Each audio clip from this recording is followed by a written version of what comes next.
নমস্কার বন্ধুরা, আমাদের আরও একটি নতুন ভিডিওতে আপনাদের স্বাগত জানাচ্ছি। আজকের ভিডিওতে রয়েছে স্পঞ্জি অরেঞ্জ কেক, যেটা খুব সহজেই বানিয়ে নেওয়া যায়। চলুন দেখে নেওয়া যাক।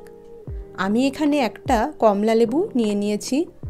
এবার এর থেকে জুস আমি বের করে নেব। আমি এখানে একটা কমলা লেবু নিয়েছি, আপনারা চাইলে দুটোও নিতে পারেন। জুসটা ছাঁকনির সাহায্যে ছেঁকে নেব, যাতে এর মধ্যেকার বীজ আর লেবুর বাড়তি জিনিসগুলো আলাদা হয়ে যায়।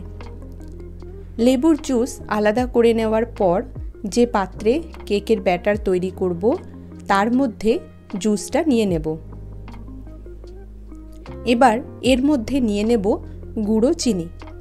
আমি মিষ্টির পরিমাণটা একটু হালকা রাখতে চেয়েছি, তাই হাফ কাপ পরিমাণে দিয়ে নিচ্ছি। চাইলে বেশি নেওয়া যেতে পারে। চিনি দেবার পর খুব ভালো করে চিনিকে জুসের মধ্যে মিশিয়ে নেব। চিনি ভালো করে মেশানোর পর এখন দিয়ে নিচ্ছি 1/3 কাপ সাদা তেল। তেল দেবার পরে আবারও ভালো করে সব কিছু মিশিয়ে নিতে হবে। এবার চলে আসলাম পরের স্টেপে। একটা পাত্রে নিয়ে নিচ্ছি 1 কাপ ময়দা। ময়দাতে দিচ্ছি সামান্য লবণ, দিচ্ছি 1 চা চামচ মতো বেকিং পাউডার, এখন দেওয়া হচ্ছে 1/4 চা চামচ বেকিং সোডা, দিচ্ছি 1/4 কাপ গুঁড়ো দুধ। এই গুঁড়ো দুধ দেওয়াতে কেকের স্বাদ কিন্তু অনেকটাই বেড়ে যায়। এই শুকনো উপকরণগুলোকে খুব ভালো করে মিশিয়ে নেব।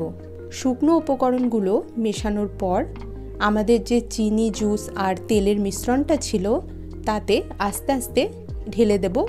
একেবারে সমস্তটা না দিয়ে বারে বারে দিতে হবে, আর অপর দিকে সমস্ত উপকরণ ভালো করে মিশিয়ে যেতে হবে। 3 থেকে 4 বার দিয়ে ভালো করে মিশিয়ে নিয়েছি। এবার কেকের একটা স্মুথ ব্যাটার বানিয়ে নিতে এর মধ্যে দিয়ে দেব লিকুইড দুধ। সমস্ত মিশ্রণকে নেড়ে নিতে হবে খুব ভালো করে, যাতে এর মধ্যে কোনো রকম দলা ভাব না থাকে। আমি এখানে হাফ কাপ লিকুইড দুধ নিয়েছি। একেবারে সমস্ত দুধ না দিয়ে অল্প অল্প করে দিয়ে একটা স্মুথ ব্যাটার বানিয়ে নেব। দেখুন বন্ধুরা, আমাদের কেকের ব্যাটার কিন্তু একদম স্মুথ হয়ে গেছে, অর্থাৎ ব্যাটার একদম তৈরি। এবারে নিয়ে নিচ্ছি একটা কেক টিন। আপনারা চাইলে যে কোনো প্লেন বাটি নিয়ে নিতে পারেন। এই কেক টিনে দিয়ে নিচ্ছি সামান্য তেল। তেলটা ভালো করে পাত্রের গায়ে লাগিয়ে নিচ্ছি। এবারে এর মধ্যে ময়দা ছড়িয়ে নেব।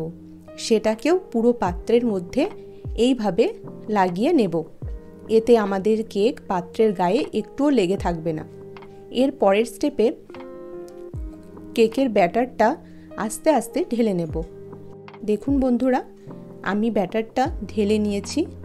এবারে একটু এরকম করে ঠুকে নেব, যাতে ব্যাটারের ভেতরে কোনো রকম এয়ার বাবল না তৈরি হয়। এদিকে আমি একটা প্রেসার কুকার গ্যাস ওভেনে বসিয়ে প্রিহিট করে নিয়েছি 3 থেকে 4 মিনিটের জন্য। আর কুকারের মধ্যে দিয়ে রেখেছি স্ট্যান্ড।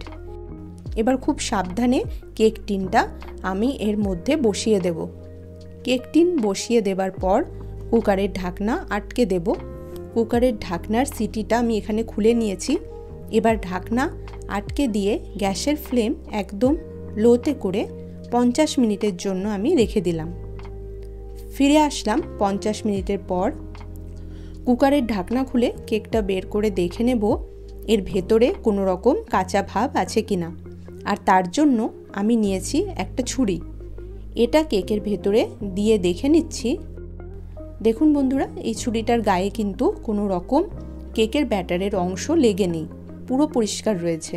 তার মানে আমাদের কেক কিন্তু পুরোপুরি তৈরি হয়ে গেছে। এখন ঠান্ডা হওয়া পর্যন্ত অপেক্ষা করব।